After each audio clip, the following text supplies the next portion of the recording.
I want you to be aware, we were talking about Donald Trump, that not all GOP presidential candidates are controversial. In fact, this next guy, if you had to win just a popularity and a likability contest, he'd probably come out on top. Dr. Ben Carson scoring some major debating points in polls that have come to light since the big debate.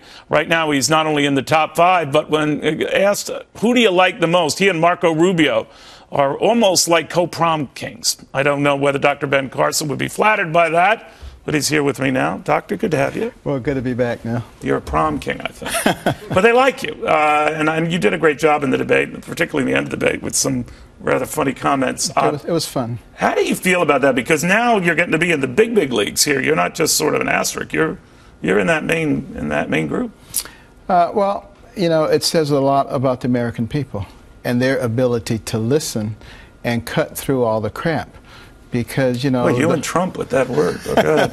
Well, you know, all of the pundits say, don't pay attention to this guy. You know, he can't raise any money. He can't put together a national campaign.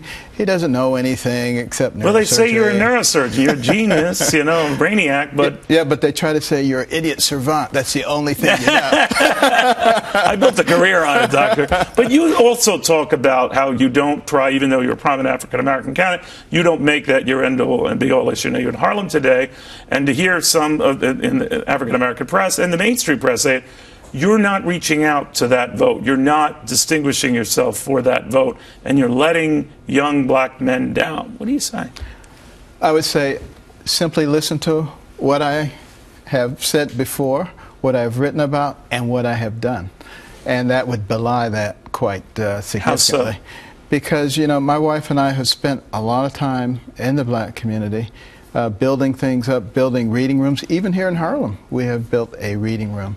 And we target primarily Title I schools where kids come from homes with not many books. They go to a school with not much of a library and sometimes no library. And we put these places in that no kid could pass up.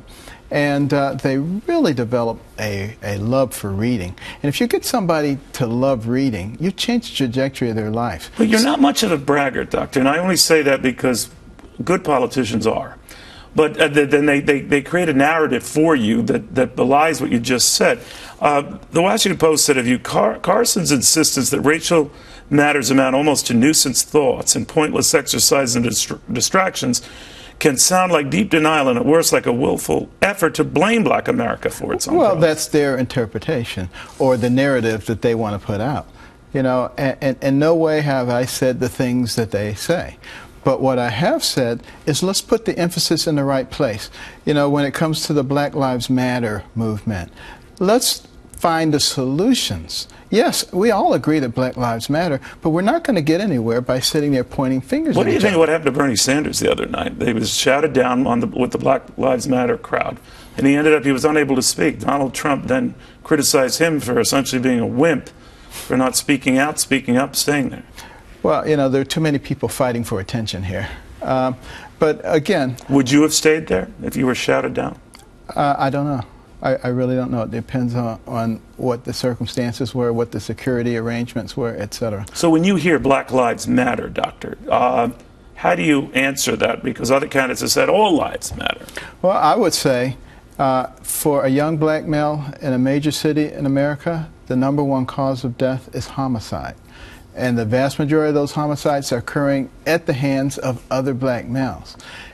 You look at the number of black babies that are being aborted. Do those lives matter? I think they matter a lot.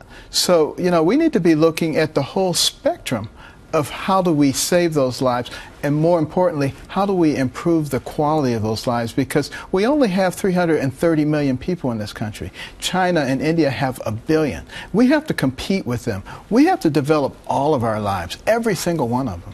What did you make of this recent poll that showed that 8 in 10 African Americans, particularly young men, believe the police are more likely to use force against them than do whites? You know, they may well be correct. But here's the problem. You take policemen who have some fear, and in many cases legitimate fear, and you take the African American community who in some cases have fear, and you put those two together and they both have fear and loathing of each other, you're likely to have a terrible situation occur. It's relationships that resolve that issue. And therefore, we need to introduce these people, the police officers, into the communities early on, not to take the place of parental guidance, but so that the unfamiliarity that breeds fear and prejudice disappears. You react very differently to somebody when you're not afraid of them. You know, Doctor, I was thinking, and as a doctor, what you thought of Marco Rubio's line of the debate, that even in cases of rape and incest, he would be against aborting that child. Well, in cases of rape and incest, I would hope that they would very quickly avail themselves of emergency room. And in the emergency room, they have the ability to administer, RU 486, other possibilities, before you have a developing fetus. Now, I have to agree that, But that is, if it is at the point of conception, do you see that as life, Doctor? Certainly once the heart starts beating. Certainly at that point. I mean, this is something that we need to come to accommodation. And, if we are willing to open up the discussion, both sides, I think we can come to accommodation. We'll never come to accommodation as long as we get off in our respective corners and say, absolutely not. And well, that came up with the whole Planned Parenthood thing, right, in the videos, Doctor, and I know many of your colleagues have said, shut it down, shut the whole thing down, defund it, close it. I think Donald Trump drew a line there saying the abortion stuff, by all means, shut down, but he said, paraphrasing your doctor, does a lot of good for a lot of women, a lot of families, etc. Do you draw the line? Do you think there's some things that Planned Parenthood does good and should remain viable? Well, certainly women's health issues are important. There are a lot of women's health clinics that don't engage in abortion, by the way. Right. So that by no means is it a do or die situation. But no, I believe that abortion and paying for abortion with federal funding, when so many people are against it, is just not the right thing to do. All right, but for Planned Parenthood itself, because Planned Parenthood says none of the tax dollars go to fund abortion, on these tapes, you wonder how if some might make money off of it, there's no way of knowing it right now. What we do know is it's a controversial group, but Democrats have seized on Republicans' concerns about Planned Parenthood as being a war on women, that you're out to get women. Well, maybe I'm not objective when it comes to Planned Parenthood, but I know who Margaret Sanger is, and I know that she believed in eugenics and that she was not particularly enamored with black people, and one of the reasons that you find most of their clinics in black neighborhoods is so that you can find a way to control that population. And I think people should go back and read about Margaret Sanger, who founded this place, a woman who Hillary Clinton, by the way, says that she admires. Look and see what many people in Nazi Germany thought about her. That she was for targeting certain races, right? A great person, yes. As you continue in with future debates, Doctor, the pressure's now more on you because you've risen in the polls, because you've become such a prominent figure. You used to be considered just an afterthought, curious candidate. I don't think people are saying that now. Do you feel pressure then to like hit the books and hit every single foreign capital, every single economic issue, go through baseball cards and just get immersed in all these details? I am extraordinarily ready to discuss foreign policy and economic policy with anybody on that stage right now. And that's only going to get better as time goes on. What do you think of all the Trump dust-up? Things have settled, but do you like him? Last time you were here with me, you said, yeah, I'd consider him as a running mate. Well, we know each other, and we live in the same proximity, and we see each other. And he's one of the most accommodating, nice people outside of that political setting that you possibly ever want to meet.